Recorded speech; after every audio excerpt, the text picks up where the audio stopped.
In this episode of the IT Experts podcast, we're going to help you work out how to charge more without losing any of your clients. Welcome to the IT Experts podcast, the only podcast to help MSPs scale to 1 million, and if already there, get to 5 and go faster. At the end of the day, isn't it all about building a business that works for you rather than you for it? I hope you enjoy the show. So good morning, good afternoon, good evening. Welcome to the IT Experts podcast. Today, we've got a really great show for you. We're going to help you work out how to charge more money, but not lose any clients. This is an absolute brain fog for many MSPs. And today on the show, we've got Justin Neale. Welcome back to the show, Justin. How are you doing today? Very well, thanks, Ian. Great to be back on the show. Good stuff. No, and lovely to hear the subject we're going to be talking today, because it kind of doesn't make sense to a lot of MSPs, does it? How can I charge more money and people will not leave? It's this whole fear thing. We're going to help you overcome the fear of putting your prices up, overcome the fear of not, dealing with these things in account management. But anyway, before we get cracking, Justin, who are you? What do you do? Why do you help? Why are you on the podcast today? How did this happen? Again. Well, I'm Justin Neale. I run the Value Alchemists, and I created it a couple of years ago after 25 years in corporate life, where I was working within the aviation sector with all the airlines around the world. And I had a fascination with how really the airlines are amazing at how their pricing strategies, they essentially are all charging for the same thing. It's getting you from A to B. And yet the ways that they generate income from that, those seats on the flights, and the way that they do that in a myriad of different ways kind of really got my interest. And since leaving corporate life, I've tried to bring some of those skills and expertise and things I've learned to SMEs and specifically to MSPs. Excellent stuff. And this has been going, I think it was a couple of years ago we had you on now talking about customer experience, wasn't it? That was a really great show. And now we're talking about the premium pricing paradox. This sounds like a bit of a framework you've put together here. What's this all about? What's the situation that we're in right now? Why do we need to be worrying about this sort of thing? I think at the moment, so many businesses are worried that they don't have enough business coming in. And so they're terrified of losing any of their existing customers. And that means that a lot of businesses are frozen. They're just paralyzed with this fear that if they put their prices up, their customers will leave. And this is the paradoxical part of it, is that actually if you keep your prices the same, or you end up competing on price and lowering your prices, you're actually damaging the perception those customers have of your service. And you actually are at greater risk of losing those customers than you might think. And so that's really the paradox, that going in with a premium pricing proposition can actually deliver you better clients and even more loyalty for those clients. And we'll maybe come to it a bit later, but I've got some great examples of actually how it can actually deliver a better service, even if you change nothing but just the price. Isn't it funny though? Because, we talk a lot about value. We talk a lot about, you've got to demonstrate the value. If you demonstrate the value, then the perception of that value will be the worth that you get paid. And, the analogy is always the same. There's lots of different types of cars. Some are hundreds of pounds, some are millions of pounds. And yet some people will go, well, yeah, but there's no point buying a car that value because I only want to go to Sainsbury's. And other people are going, wow, look at this car. I want to own it for completely different kind of reasons. So there's this whole perception of value, which the MSPs get stuck with. Why do MSPs get so fixated on selling technology rather than selling the value? And why do they find it so hard? I think it's because it's what they know and that's what they love. They understand the technology and the deliverables, so they end up selling that menu of items. It is a bit like, a restaurant menu where there's lots of different services, and they advertise what they do in that way. And they almost let the customer choose. It's kind of, well, okay, I need RMM, I need, antivirus, I need cybersecurity, I need cloud backup, I need immutable backups, whatever it might be. When actually, if you turn that around and you look at what's the problem that customer has, and you package a solution that really meets that need of that client, they'll pay a premium for that because you're suddenly talking their language. But I think it's that getting your head away from the deliverables, because that's what you're dealing with day to day. That's your life. It's quite hard to take that step back and actually just think about the outcomes and actually what the client really needs. And it all falls into this horrible thing of sales and marketing, doesn't it? The MSP's worst vice they could possibly have. I hate it, but I know I need to do it, right? It's just this horrible crunch of a machine that they're in when they're trying to get themselves organized. Exactly. And it's bizarre how when with some of the MSPs, when they see other MSPs doing the same thing, they just kind of swallow them. How do you think that they can stand out from the crowd with regards to getting the right thing in the right place in terms of that?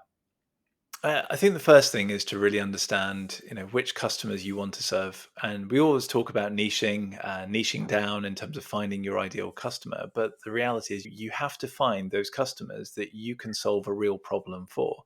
And if you offer a generalist service to a generalist group of companies, you're so easy to compare with everyone else. There's nothing that lets you stand out. And that's then just a path down to being compared with everyone else on price as well. Because if Yeah. your customers can't see something unique about your offering, then why would they pay any more for it than someone else down the road? Yeah. And most MSPs, what I do initially with them is just work out what is unique about their offering. Looking at their existing customer base, it's usually fairly obvious to someone outside their business, but really hard for them to see inside the business. And looking at all their customers, which ones do they love to work with? Which ones do they really have a little bit more of a grip on the industry, the problems facing those customers? Those are the bits where I suddenly go, well, you've got a niche already. You just don't realize it. Yeah. Why don't MSPs put their prices up? How many people do you talk to? How many people do I talk to? And they go, well, I just kind of haven't really done it yet, but this is just It, crazy. I know we're going to cover this in a minute, but yeah. what's the reason that MSPs don't put their prices up? It's What it's holds them it's back? fear. It's fear Fear. that those Right. customers will leave.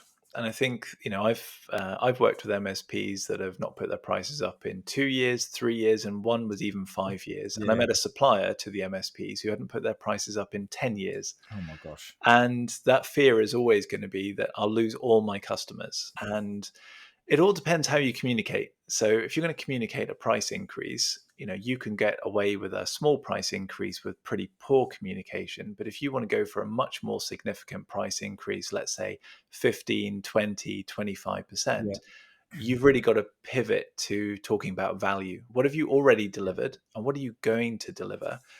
And that's often where it's really about looking at pivoting in terms of that stack that they're going to be selling and moving away from deliverables to selling based on an outcome or a set of results that they're going to deliver to their clients.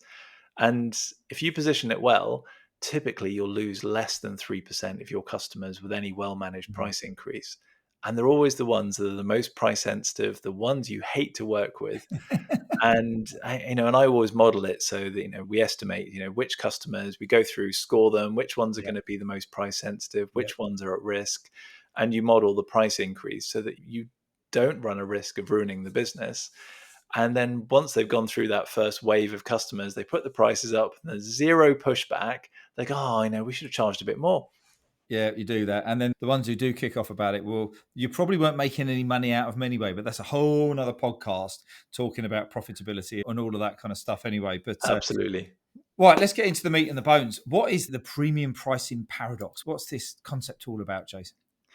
If we look at a couple of examples, of commoditized markets, there's a really lovely one that I use, in some of my presentations, which is liquid death.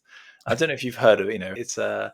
It's canned water. Okay, yeah. A guy called Mike Cesario created this as a concept because he was a muso. He was going to festivals. He was going to parties where there was people drinking. It was energy cans but Right. filled with water, and it was kind of labeled festival water because people were at these festivals. They were maybe sponsored, but what they wanted to do was drink water. They didn't want to drink energy drinks all day Yeah. or beer all day because they were performing and everything else. And he could also see that there was this growing movement of non-drinkers, people that were image conscious, but they didn't necessarily want to turn up at a party with beer. They weren't drinking, but they didn't want to have a bottle of Perrier or Evian kind of, in their bag. And so he designed a concept can. It was just some graphics, some artwork. He put it out on social media and he said, this is what I would like a can of water to look like. And if anyone had asked you, if you'd said, I really want to get into the canned water market, I think there's a great opportunity there. Everyone said, you're absolutely mad. I mean, it's so commoditized. You can Yeah. buy water for 20 cents in the supermarket or up Yeah. to £10. There's no money to be made. And yet, social media kind of went crazy over his branding and designs. And so he decided to launch it as a product. And in 2024, that company was worth 1.4 billion, the valuation. And he only came Wow. up with a design in 2017, and it was generating $240 million of revenue a year. That is And crazy, isn't it? all he did was find a problem that could be solved.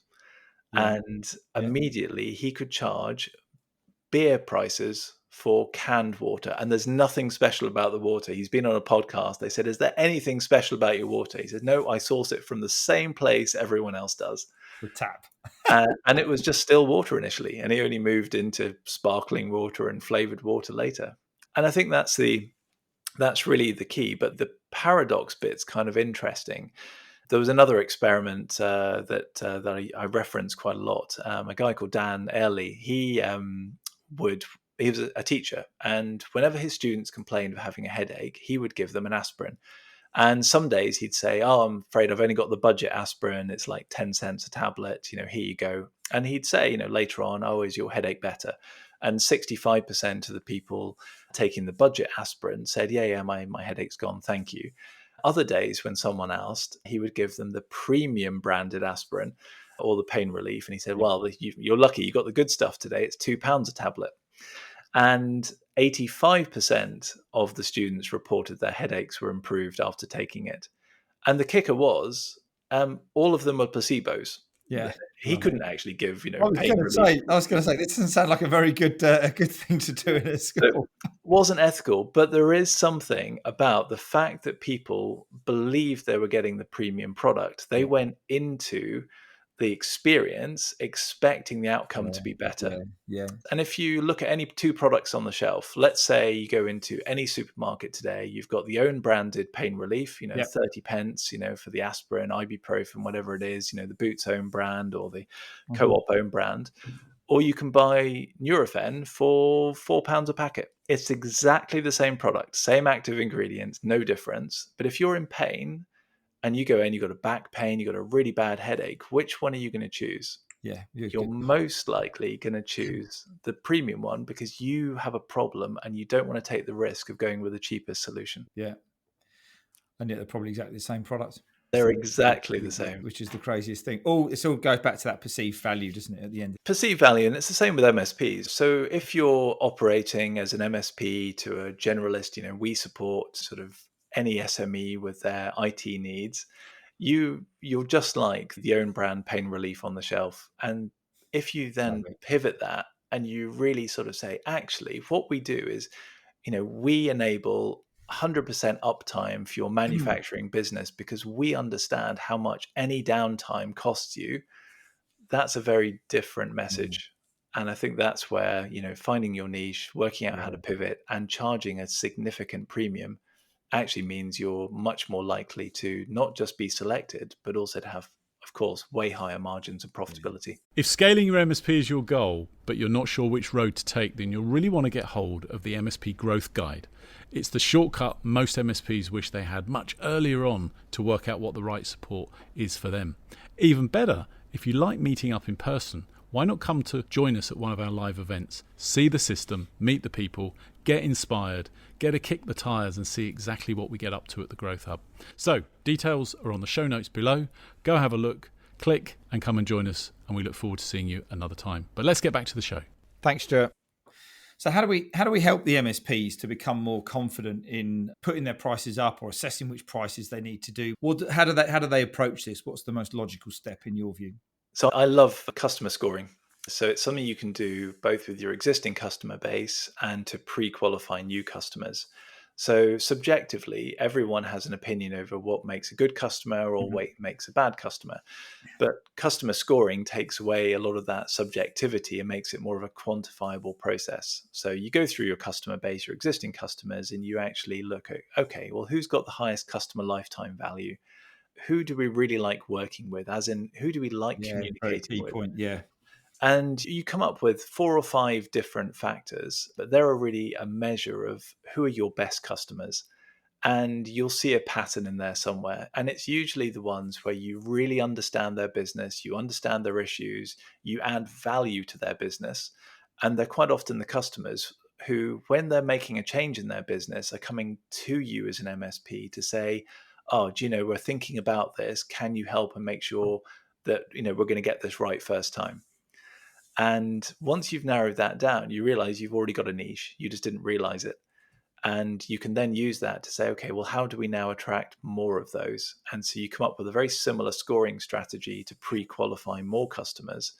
And they're the ones who are probably going to be the ones who are going to be most profitable, the easiest to work with, and generally the ones that actually your team love working with as well. Isn't that the most important thing? People, we talk about every day pretty much, your vision and values of the business. And, many times we hear clients say, well, we're working with this particular sector, but the team actually don't like working with them because they don't get IT, they don't understand it, they're hard work, they're always really demanding, they're probably our least profitable client, and yet everyone wants to come to work to help someone out and have a nice time and have a bit of fun and connect with people and all of that kind of stuff.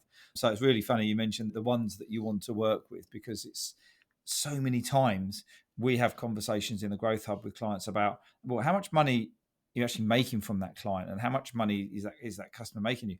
And they'll start off with, I don't know. And then when they go and find out, they realize that natural fact, we'd actually be better off, with a smaller business, with it more profitable, with a better clients. And that's a really key thing, isn't it? I do find that a lot of MSPs take it almost as a badge of honor that they've never lost a client. They say, unless the client's gone out of business or being acquired. You should have done.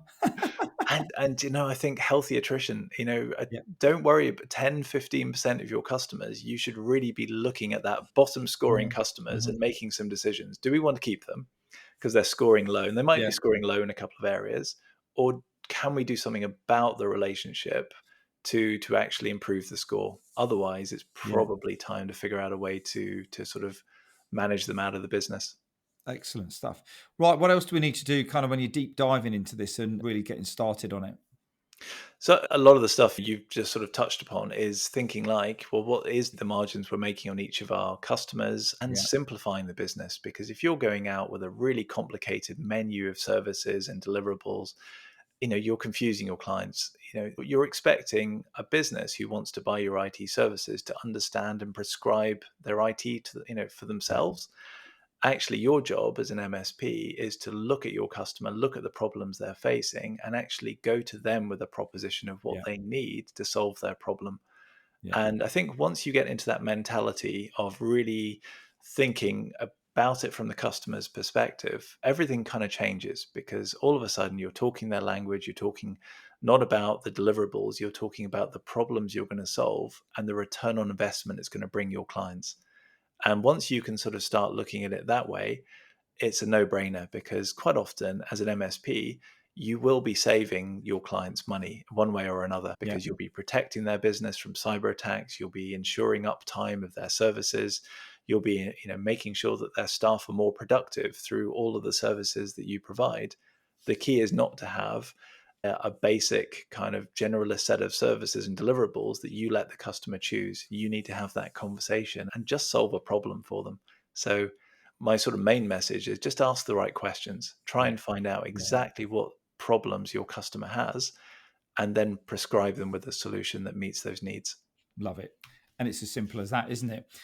Okay, so I want to talk to you about belief, Justin, because recently we were talking to one of our clients. We do some tactical work with them with their sales and marketing, helping them kind of get it off the ground.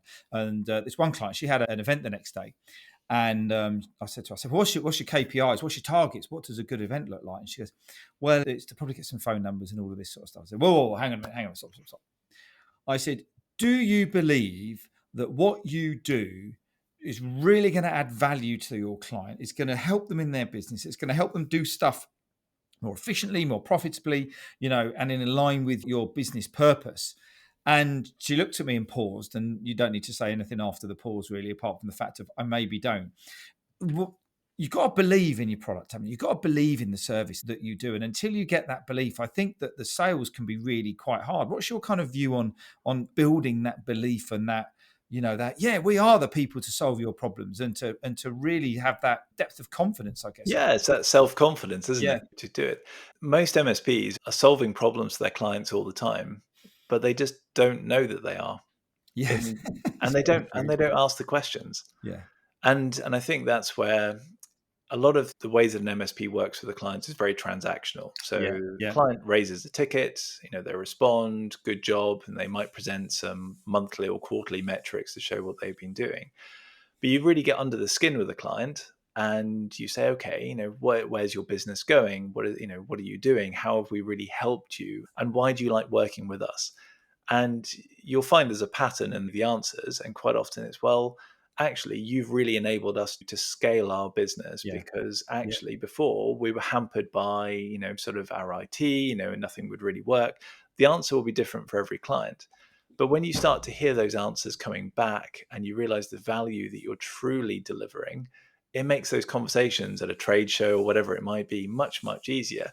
Because when you're having that conversation and someone's going through one of those pain points, maybe they're looking to scale, they say, oh, we've got a client on our books who had exactly that problem, and this is how we help them through that. Yeah.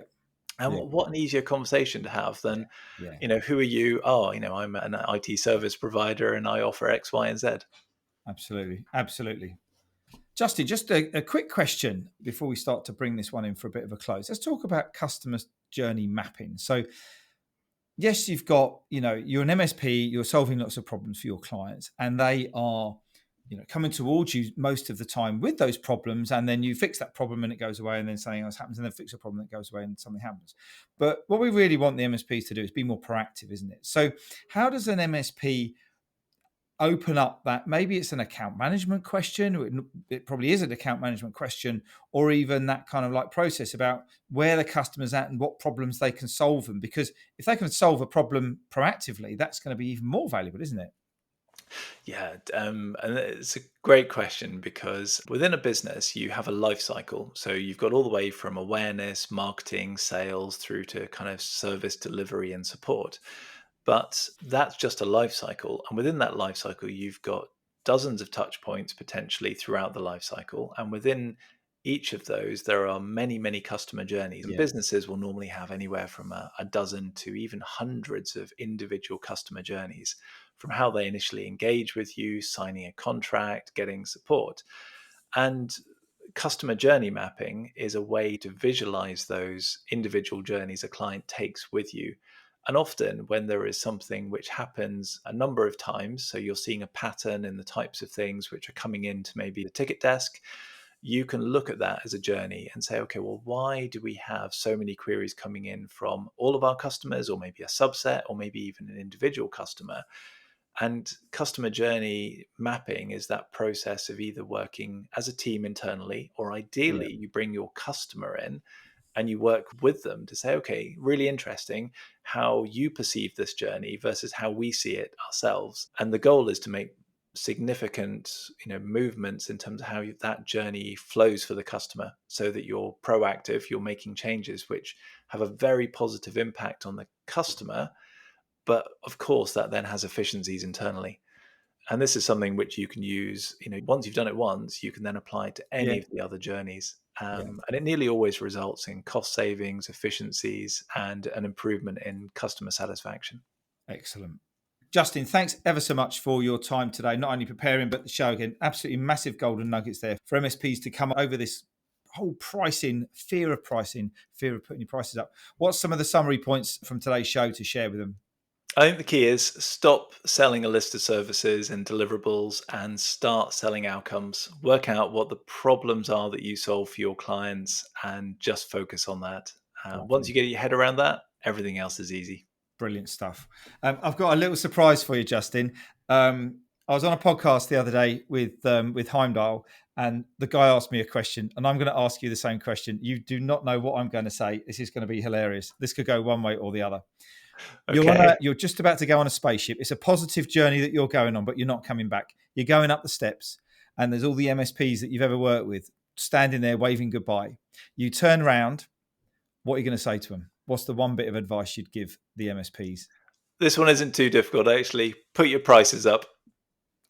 As simple as that. And that is it. Yep. Lovely. And that's a mic drop moment just there. So that was a bit of crack. Just literally came to my head while we were thinking then. So that was great. Thank you very much for being a good sport on that. Great bit of advice, right? Justin, if people want to connect with you and learn a little bit more about what you do and how you can help them, how do they do that? ValueAlchemists.com, or you can find me on LinkedIn, Justin Neale. Fantastic. Brilliant stuff. As always, it's a pleasure talking to you. I'm really pleased the success you've been having in your business the last couple of years, and wish you all the success over into 2026. And thanks again for the show. And I look forward to catching up with you all on the next one. Wait. Just before you go. And if you're curious about how this episode links with the ability to scale your MSP to $1 million, or if you're already there, accelerate to 5, then we want to invite you to come and take the MSP Mastery Quiz. And in just 3 minutes, you're going to get a 360-degree scan of your business where you can identify the 1 or 2 tactics that can help you find more time, engage and align your people, and help generate more leads in your MSP. It's really simple. Just click on the link in the show notes. And if you have enjoyed this episode, we'd love to get some feedback from you by means of a rating, review on Spotify or iTunes or your podcast platform of choice. We really appreciate every single one of them. Now you can go and enjoy the rest of your day, and we look forward to catching up and connecting with you soon. All the best now.